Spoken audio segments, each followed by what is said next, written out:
Good morning, day 54. I can't believe it. It's hump day already. Sorry, the camera's going to wiggle a little because I'm putting my glove on. It got cold again. This is the roller coaster weather time of year in the Midwest. So, 2 Samuel or Game of Thrones. I don't know. You tell me. It is great. Like it really is like reading or watching Game of Thrones or like Lord of the Rings. All the, they're constantly battling these little kingdom, who's in power, people conniving and making plans behind the other's back to get power. Lies being told, lies being believed, people being manipulated, the power plays, all of it. All of it is happening.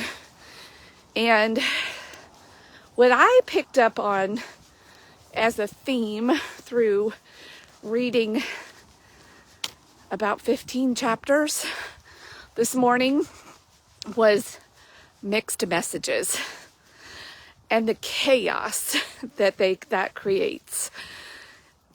And anybody who's a parent or in a family related to other people knows the trouble that this can cause when one family member thinks that you're being loyal to another and not understanding their position, make up stories in their head about what it means, resentment starts building up.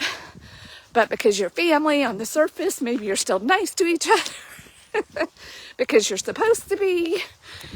Oh man, this describes my family to a T and me to a T, as much as I hate to admit it. And even as a parent, having to go back and rectify a lot of the mixed messages that I was sending that my kiddos didn't understand.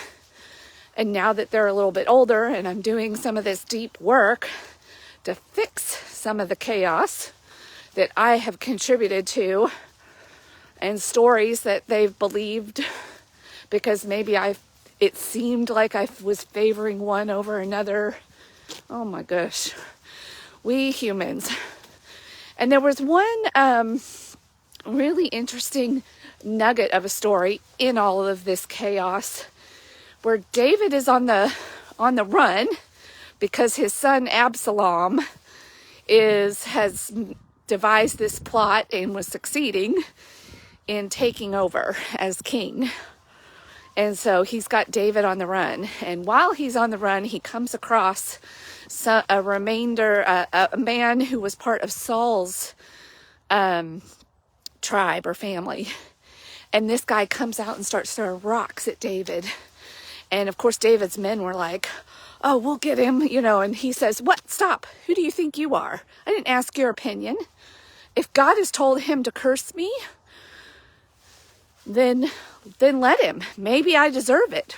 Or maybe when all of this is done and things are sorted out and we clear up all the confusion that I've probably created, maybe I'll be found innocent and unworthy of these curses. But I'm not going to compound this issue any further right now by trying to go against this person. If God says that he is causing him to curse me, then let me be cursed. I was like, oh, that's kind of an interesting reaction. A little moment maybe of clarity and seeing, that he's caused some of this chaos with a lot of the mixed messages that he's sent. And he's like, if my own son, the reason I'm on the run and this guy has an opportunity to curse me is because my own son is trying to dethrone me and is after me, then why shouldn't this guy also have a right to curse me? And who am I to go against him cursing me when my own son is against me? Yeah. So he kind of sees the trouble, the pot that he has stirred, and some of this coming back to haunt him, and maybe rightfully so. But at the end of the day, he does know that God is on his side, that even with all of this mess that he's created, God still loves him. He's going to give him the opportunity to sort this all out. But this is probably part of the disciplining phase that David had to go through, that he is promised. Nathan prophesies at the beginning that he's going to be blessed and be given a dynasty. But also in that blessing, God says, and if you mess up, just like any good father, I am going to discipline you. So, most people, again, whether you've read the Bible or not, have heard the story of Bathsheba and how David sees her bathing and he has strong desire for her, and he devises a plan for her to come to him, but she gets pregnant. Oof.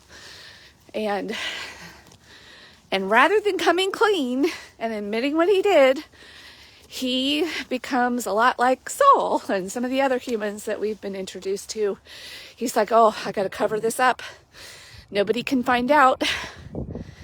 And so he sends, she is the wife of Uriah the Hittite, one of his commanders. And he devises a plan. He brings Uriah to him. He said, oh, this will be easy. I'll send him home to celebrate, and take a break from the war, the battle. And he can sleep with her, and then nobody will be the wiser. But he doesn't do that. He's such an honorable dude. He's like, I can't go home and relax while my men are sleeping in tents and preparing for battle. What kind of commander would I be if I did that? Well, he gives him another opportunity and says, no, like, seriously, relax, dude. Like, take a break. He still won't do it. So then David's like, dang it. What am I going to have to, how can I fix this now? So he devises a plan. He thinks, I'll send Uriah out to battle, one battle that he's sure to lose and get killed. So he devises a plan where Uriah dies, and he thinks, oh, cool. Now nobody will know. We'll mourn, and then I'll marry this lady, and everything will be fine. But God knows, and Nathan, his friend and prophet, knows. And even Nathan comes to him and says, and tells like a parable type story, like about a man who doesn't have enough, so he takes the one precious thing from somebody else.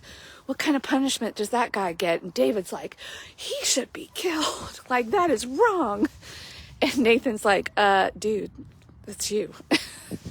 And he's like, oh, you're right. Yeah, David was literally given the keys to the kingdom. He had multiple wives. He had tens of concubines. And yet, he wanted more. It wasn't enough. And so anyway, this son, God says he can't live. He's going to die. And so that does come to pass. They do stay married. They have another son. It's eventually Solomon. So out of this whole mess, eventually will come something good. But since David has opened the door to chaos in his heart and in his family, we soon learn, all the trouble that is heaped on this family. And David, and the family loyalties, that was the other thing. Like, boy, when we are blood related to somebody, we can jump to their defense, be their savior, be their condemner. It's messy in families. And that's exactly what happens. There's one son desires a half sister of his, especially, and these days, they all might have the same father, but different mothers. And so they're all kind of half siblings. They're not fully related. So even some incestuous stuff is happening. And one brother desires his sister, and they devise a plan for her to be left alone with him. And he rapes her. Amnon rapes Tamar. The other brother, Absalom, hears about it, and he wants revenge. And he hides Tamar away. But David's like dad to both of these guys, and he really doesn't want to take sides, but he does end up taking sides. And by not coming to Absalom, and Absalom eventually murders Ammon. I hope I'm saying that right. Anyway, I'm reading this for the first time. So I'm paraphrasing what I read this morning. And so David is really upset about the murder of his son, even though it was probably, you can understand it's kind of justified by Absalom. But rather than all just talking it out directly and sorting it out, and maybe even letting David kind of be the judge, they take matters into their own hands. Chaos. David's sending mixed messages. He's not going directly to Absalom. He's letting Absalom sort of hang in the wind. And so Absalom is like, well, I guess if you're not for me, that means you're against me. And so now I'm going to be against you. How dare you kind of keep me hanging out here? Like, what are you doing here, Dad? He even sends a message to him like, why have you brought me back to your country and yet you won't see me? Like mixed messages. And David eventually does see him, but by then it's like too late. Too much water under the bridge, too much time for stories to be made up in Absalom's mind about him. Maybe he had an expectation of how Dad should have reacted, and that causes a lot of disappointment and resentment because David, he doesn't live up to his role as a father in Absalom's eyes, and taking sides and maybe taking the wrong sides. So just a lot of confusion. I know I've had my kids come to me and say, hey, how come you let so-and-so do that? And that's not fair. And you didn't let me get away with that. And, it's hard. And they are different kids, and you need to sort of explain. But sometimes you're like, well, I'm your parent. I don't have to explain. But yeah, maybe we do. And even I look at some of the trouble in the relationships that I've had with my sisters, because I sort of deemed myself at some point, and I didn't even realize it, as my mom's protector. As my mom's the adult, did she need protecting? Well, I guess I thought so. And so anytime anybody did something wrong to my mom, I was like there defending her and not letting her do her own defending or have the consequences of her own relationships with my sisters. And I caused a lot of trouble and chaos between me and my sisters that didn't need to be there, because I was taking on something that wasn't really mine to take on. And then even my mom allowed it. She was sending mixed messages. And then, of course, it just goes on and on. It's like one thing leads to another. You compound it, you make it worse. And then when you kind of wake up, which I have done, and you're like, oh, wow. And here I was justifying my actions all along for the many years as, well, I'm the nice one. I'm doing this good thing by my mother, and I'm doing this good thing by feeling this way about my sisters, and I'm doing this, blah, blah, blah, blah, blah, blah.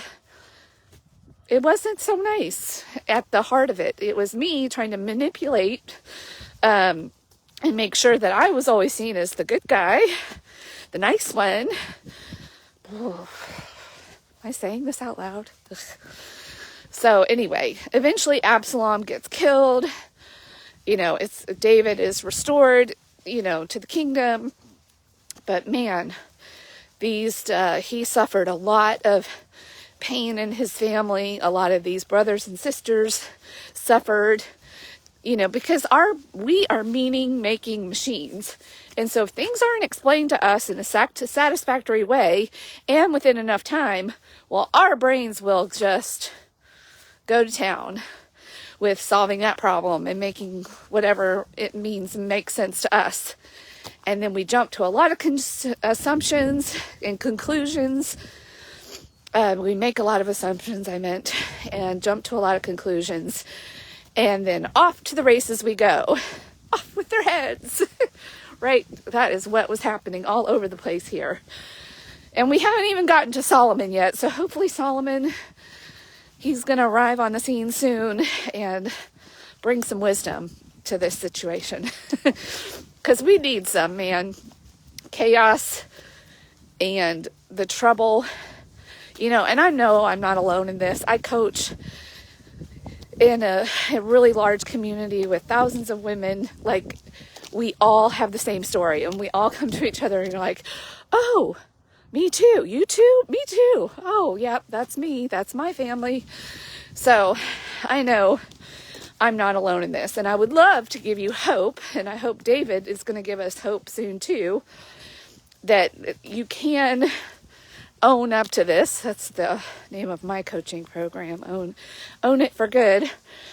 And you can, with a lot of humility and humbleness and willing to do a lot of explaining, admitting that you're wrong, things can start to be repaired.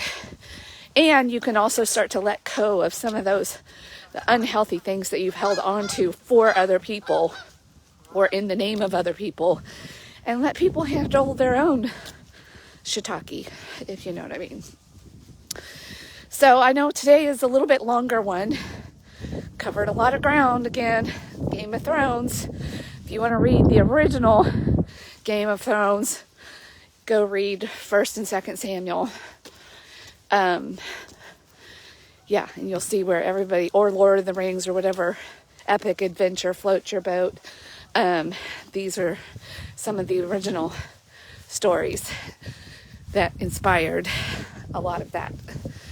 So, and I'd love to invite you to look in the mirror today and ask yourself where in your life you've sent mixed messages, or maybe you've received mixed messages and it sent you on a wrong path of rebellion,